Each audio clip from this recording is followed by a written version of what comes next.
the number one reason why you can't seem to get intuitive guidance. If you're somebody who's sensitive, intuitive, but for some reason always feels stuck, wondering, is this intuition? Is this overthinking? Is this anxiety? How can I figure out what's what? Then this video is for you. In this video, I'm gonna share with you from my over decade of coaching, mentoring experience, and having grown up in an intuitive family, the most common way that people block their intuitive guidance, how to unblock it, and start to flow. Hi, welcome back. I'm Sonia. I'm a fourth generation intuitive, and I teach you how to plug back into your innate divine self, your intuition. And life connected to your intuition is the best because your head and heart work together as one, creative, spontaneous. It's really the road to the most authentic you.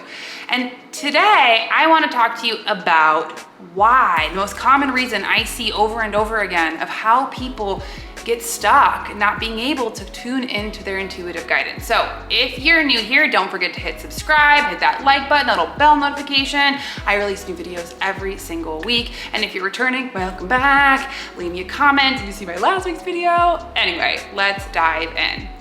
So the reason why you're not able to get intuitive guidance is that you're not in your body. What do I mean by that? Our intuition, our spirit resides in our physical bodies. That's why we say things like, I had a gut feeling.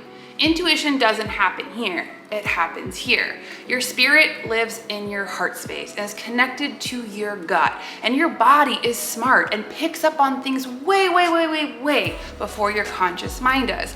But in our world, we value information more than we really pay attention to how our bodies react or respond. And you can see this if you've ever decided to buy some heatless curlers on Amazon and end up looking at all the different reviews and all the different things and then still can't make a decision. That is the intellect. Our intellect that organizes the world around us never is satisfied with the amount of information that we get. And when we're disconnected from our spirit, from our physical bodies, something happens. We get choked up here, which is the chimney of our intuitive voice, and we get disconnected from our container, from our physical container, what my Nana would call your spacesuit. And if you're disconnected from the subtle pulses of your spirit, from the nudges, from the then you're might get perfect intuitive guidance, but what will happen is you'll end up overthinking it, wondering, is this the right decision? Do I even know what it is to do? But when we look at intuition, intuition doesn't exist in the binary of right, wrong, good, bad, all, or nothing. It asks you to say what resonates as true for me for now, and then creating the space to listen. So just recently I had a client and she called me, she was like, I'm very sensitive, I'm very intuitive. I'm so sensitive that I don't even like going outside the house. I find that I get bombarded by all sorts of different energy. I actually get stuck in a lot of overthinking. Sometimes I don't even know if I should go to the grocery store. And the first thing I thought and felt immediately is you are not in your body. If you're not connected to this physical container as home number one, you will end up being out in the world will feel like being on bumper cars. You'll be run into one person's psychic energy and one person's psychic energy. And if you're not aware of how to get back grounded and start to root back into this is my home, these are my edges, this is my boundary, then we get stuck in psychic overload. And if we're disconnected from our spirit, what happens is our intellect that is trying to protect us goes into hyperdrive. That's when it wants to figure every single little thing out. Whether or not I should go to the grocery store, is that a good decision? Do I know what I'm doing? Should I trust myself? Is my intuitive guidance something that is right?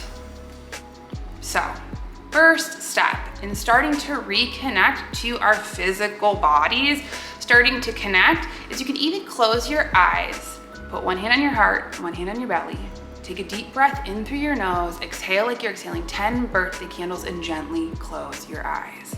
Now, when you drop your attention to your heart space, to that rhythmic breathing, something interesting happens.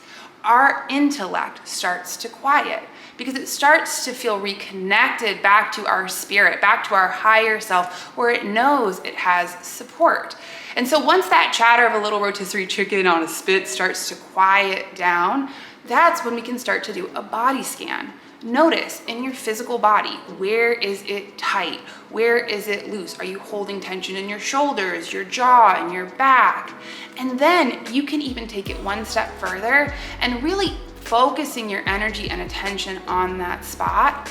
Ask your body to speak to you and say it out loud. You might notice that all of a sudden your shoulders are really tense and you didn't even know. Now, using that same tool, giving a little bit of a center of expression of saying, okay, well, what are you trying to tell me?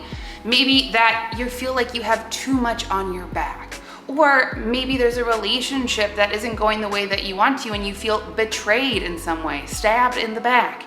These are subtle cues that our physical bodies are speaking to us. And like I said, our subconscious mind, our physical bodies pick up on information way before our heads. So if we can start to reroute, reconnect, start to pay attention and space in our day to listen, you'll immediately start to notice what is overthinking, which is a lot of talking. Spirit and your intuition doesn't talk a lot.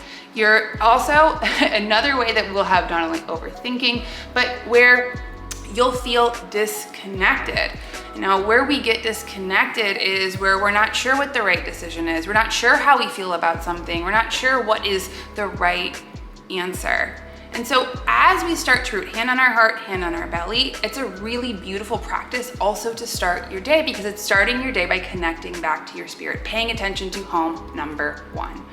Then also, like I said, use that practice of a body scan. Invite your spirit to speak and notice what comes up. Don't censor it. Don't overthink it. Don't, get into that same energy. Just be curious.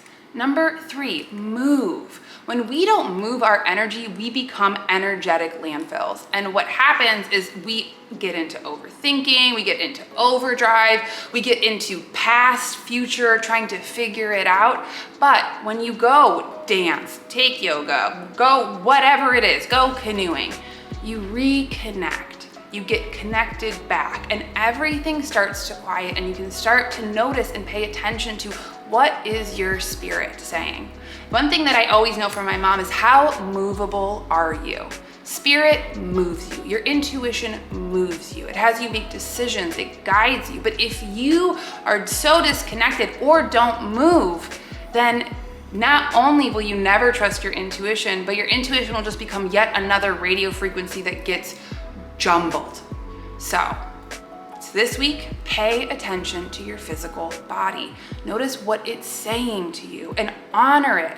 Give yourself space to listen in the morning, in the afternoon, in the evening. Instead of asking yourself what's right, ask what's true. Close your eyes and notice how your body responds. If you're excited, your energy will feel open.